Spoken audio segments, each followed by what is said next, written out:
बिस्मिल्लाहिर्रहमानिर्रहीम। अस्सलाम वालेकुम नाज़रीन, मैं अहमद फ़वाद हूँ। आप यूट्यूब चैनल देख रहे हैं। नाज़रीन, आज 30 सितंबर है और दिन है सोमवार का। सुप्रीम कोर्ट ऑफ पाकिस्तान में इस वक्त मैं मौजूद हूँ और 63A तशरीह से मुतल्लिक नज़रसानी दरख्वास्त पर समाअत हुई है। सुप्रीम कोर्ट ऑफ पाकिस्तान के कमरा अदालत में क्या कुछ आज हुआ, कुछ एक्सक्लूसिव डिटेल्स मैं आपके साथ शेयर करूँगा। जस्टिस मुनीब अख्तर साहब ने बड़ी टेक्निकल गेम डाल दी है और इस टेक्निकल गेम के बाद चीफ जस्टिस काजी फ़ाइज़ ईसा जो हैं, ना वो इस बेंच की केस की ये जो बेंच केस को सुन रहा है, ना इस केस को आगे लेकर चल सकते हैं। और उल्टा ये हुआ है कि जो सदारती ऑर्डीनेंस के बाद कमेटी की तश्कील 9 की गई थी, उस कमेटी के ऊपर भी सवालात उठ गए हैं। और अहम सवाल ये उठा है कि ऑर्डीनेंस के तहत तो ये 3 रुकनी कमेटी है, तो चीफ जस्टिस काजी फ़ाइज़ ईसा साहब जो हैं वो कैसे ख़ुद और जस्टिस अमीनुद्दीन ख़ान यानी कि 2 जजेस कैसे केसेस को समाअत के लिए मुकर्रर कर सकते हैं। और जस्टिस मंसूर अली शाह साहब इससे ऑलरेडी बाइकआउट कर चुके हैं। तो 63A की तशरीह वाला जो मामला था, जो एक प्लान था, वो भी खुड्डे लाइन लग गया। और ऊपर से जो सदारती ऑर्डीनेंस है, चीफ जस्टिस काजी फ़ाइज़ ईसा को आप ये कह दें कि यहाँ पर मामले को बीच में लटका दिया गया है। और बज़ाहिर यही लग रहा है कि जस्टिस मंसूर अली शाह साहब जो हैं, उनकी जानिब से जो टेक्निकल गेम आज डाली गई, जिसकी डिटेल आगे चलकर मैं आपसे शेयर करूँगा, इससे क्या होगा कि एक टाइम गेन करने का था कि काजी साहब जो हैं वो रिटायर हो जाएं, फिर उसके बाद ज़रा दीगर मामलात को देखा जाए। बहरहाल जी, 63A की तशरीह से मुतल्लिक नज़रसानी दरख्वास्त पर जब आज समाअत शुरू हुई तो कमरा अदालत में 5 कुर्सियाँ अव्वल जो हैं वो रखी गई। और चीफ जस्टिस काजी फ़ाइज़ ईसा साहब जो हैं, उनके बिल्कुल राइट साइड पर जस्टिस मुनीब अख्तर साहब की कुर्सी पड़ी थी और उसके साथ जो है वो जस्टिस मंदोखेल साहब थे। और इसी तरह से लेफ़्ट साइड पर जो 2 जजेज़ हैं उनकी कुर्सियाँ पड़ी हुई थी। 11:30 बजे केस की जो समाअत थी वो शुरू होना थी, लेकिन तकरीबन कोई 11:50-55 पर चीफ जस्टिस काजी फ़ाइज़ ईसा और 4 जजेज़ कमरा अदालत के अंदर आए और जस्टिस मुनीब अख्तर जो हैं वो इनके साथ नहीं थे। और कमरा अदालत में जब 4 जजेस आए और अपनी अपनी कुर्सियों के ऊपर वो बैठ गए, जबकि चीफ जस्टिस काजी फ़ाइज़ ईसा साहब के राइट साइड पर पड़ी जो कुर्सी थी वो उसी तरह से पड़ी रही और वो खाली रही। और जस्टिस मुनीब अख्तर जो थे वो नहीं आए। और जैसे ही केस की समाअत का आगाज़ हुआ तो चीफ जस्टिस काजी फ़ाइज़ ईसा साहब जो हैं, उन्होंने जस्टिस मुनीब अख्तर साहब का एक जो लेटर है वो पढ़कर सुनाया, उसका जो आखिरी पैराग्राफ था, और कहा जी कि ये रजिस्ट्रार को जस्टिस मुनीब अख्तर साहब की जानिब से लेटर लिखा गया है। और इस लेटर के अंदर जस्टिस मुनीब अख्तर साहब ने क्या लिखा, और क्यों मैं ये कह रहा हूँ कि बड़ी टेक्निकल सी ये गेम डाली गई है, जिसके बाद ये केस अब आगे चलना मुश्किल हो गया। बल्कि उल्टा जो सदारती ऑर्डीनेंस के तहत कायम कमेटी थी, उस कमेटी के ऊपर भी सवाल उठ गए हैं कि वो कमेटी तो सदारती ऑर्डीनेंस के तहत भी काम नहीं कर रही, क्योंकि सदारती ऑर्डीनेंस के तहत तो 3 रुकनी कमेटी थी, लेकिन जस्टिस मंसूर तो बैठ ही नहीं रहे कमेटी में, तो कैसे 2 रुकनी कमेटी बेंचेस की तश्कील दे सकती है। तो बहरहाल जस्टिस मुनीब अख्तर साहब के लेटर के अंदर अपनी रीज़न्स भी बताई गई। और उसमें सबसे पहले तो उन्होंने ये कहा जी कि प्रैक्टिस एंड प्रोसीजर एक्ट के तहत जो है वो जो बेंच बनाया गया, उसके जो जजिस कमेटी बनाएगी उसके तहत वो जो कमेटी है वो बेंचेस की तश्कील देती है कि कौन सा जो केस है वो कौन सा बेंच सुनेगा। इसके अलावा मज़ीद कहा गया जी कि कमेटी के तश्कील करदा बेंच का मैं हिस्सा नहीं बन रहा।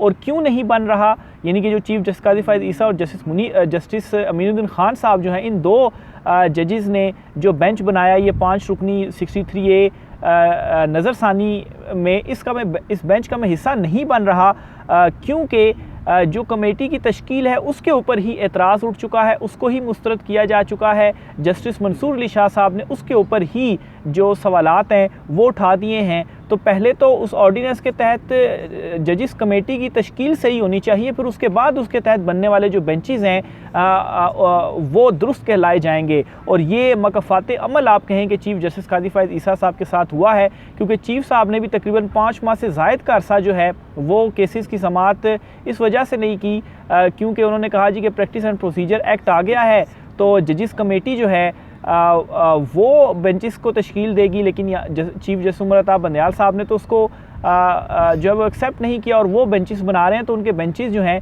वो शायद आइनी और कानूनी नहीं है, इसलिए मैं नहीं बैठ रहा। तो यही चीज़ अब जस्टिस मुनीब अख्तर साहब ने चीफ जस्टिस काजी फ़ाइज़ ईसा साहब जो हैं उनके साथ की, और ये मकफ़ात अमल है।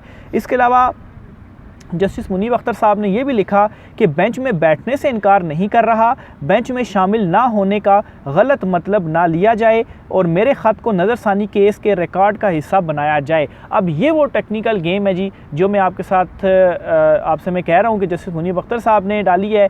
और इसमें यह है कि जस्टिस मुनीब अख्तर साहब ने कहा है कि मैं इनकार नहीं कर रहा कि मैं बेंच का हिस्सा नहीं बनता या इस केस को सुनने से मैं इनकार नहीं कर रहा, लेकिन यहाँ पर और इसको ये मतलब ना समझा जाए कि मैं केस ही नहीं सुनना चाहता और आप जो है वो बेंच की तश्कीलें नो कर दें और इस 5 रुकनी बेंच से मुझे हटाकर किसी और को आप शामिल कर दें, क्योंकि चीफ जस्टिस काजी फैसल साहब ने ये भी रिमार्क्स दिए हैं कि हम मुनीब अख्तर साहब से कहेंगे कि बेंच में बैठे, अगर वो नहीं बैठते तो हम बेंच को नए सिरे से बनाएंगे। अब इसमें क्या एक जस्टिस मुनीब अख्तर साहब ने गेम डाली है वो ये कि ऐसा ना हो कि चीफ जस्टिस काजी फैज़ ईसा जो हैं अगर वो ये कहते हैं जी कि मैं बेंच में नहीं आ रहा, बेंच टूट जाए और वो दोबारा से बेंच बनाकर नए जज को शामिल कर दें।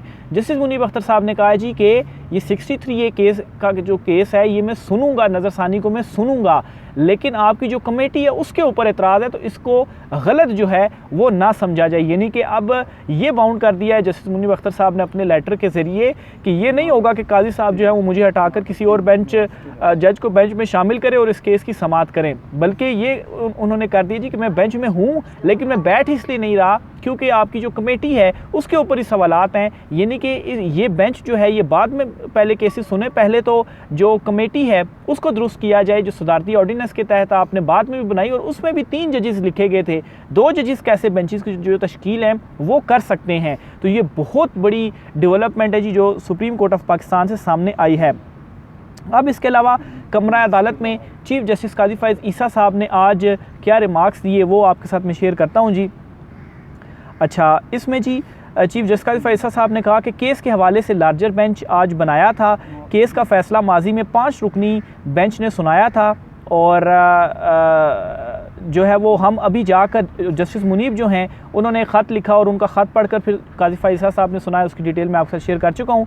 फिर चीफ जस्टिस ने कहा जी कि हम अभी जाकर जस्टिस मुनीब से दरख्वास्त करेंगे कि वो बेंच में बैठ जाएं। कानून का तकाज़ा है कि नज़रसानी अपील पर समाअत वही बेंच करे। अच्छा, ये कानून का तकाज़ा होता है जी कि जिस बेंच ने केस सुना होता है उस पर जब नज़रसानी आती है तो सेम बेंच होता है जो उस नज़रसानी अपील के ऊपर जो समाअत है वो करता है। लेकिन इसमें यह हुआ है कि उस वक्त साबिक चीफ जस्टिस जो थे वो भी रिटायर हो चुके हैं, जस्टिस जाजुल अहसन साहब भी रिटायर हो चुके हैं। तो इस पर काजी फैज़ल साहब ने कहा कि साबिक चीफ जस्टिस की जगह मैंने ख़ुद जो है वो शामिल हो गए और जस्टिस जाजुल अहसन साहब की जगह जस्टिस अमीनुद्दीन खान साहब को जो है वो शामिल कर दिया गया है। अब नाज़रीन यहाँ पर एक मसला ये भी है चीफ जस्टिस काजी फैज़ल साहब के लिए कि जस्टिस मुनीब अख्तर साहब ने चूँकि इनकार नहीं किया और नज़रसानी में वही बेंच होता है, अगर जज रिटायर हो जाए तो उसकी जगह पर किसी नए जज को शामिल किया जा सकता है। तो जस्टिस मुनीब अख्तर जो हैं वो तो ऑथर जज थे, उनके बगैर जो केस है वो आगे नहीं चल सकता। इस बहाने से या ये चीज़ उठाकर केस को आगे चलाया जा सकता था जी कि जस्टिस मुनीब अख्तर तो बेंच में बैठने के लिए तैयार नहीं है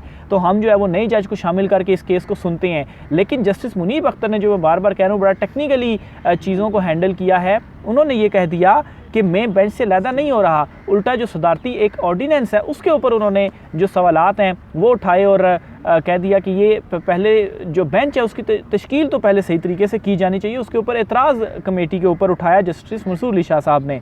फिर जी चीफ जस्टिस ने कहा कि जस्टिस मुनीब अख्तर ने आज मुकदमात की समाअत की और वो टी रूम में भी मौजूद थे। उनका आज की समाअत में शामिल ना होना इनकी मर्ज़ी थी। हम कल दोबारा इस नज़रसानी केस की समाअत करेंगे। उम्मीद करते हैं जस्टिस मुनीब अख्तर कल समाअत में शामिल होंगे। हम जस्टिस मुनीब अख्तर को राज़ी करने की कोशिश करेंगे, वरना बेंच की तश्कीलें नो करेंगे। तो ये कहते हुए जी चीफ जस्टिस और जो दीगर 3 जजेस थे वो कमरा अदालत से उठकर चले गए।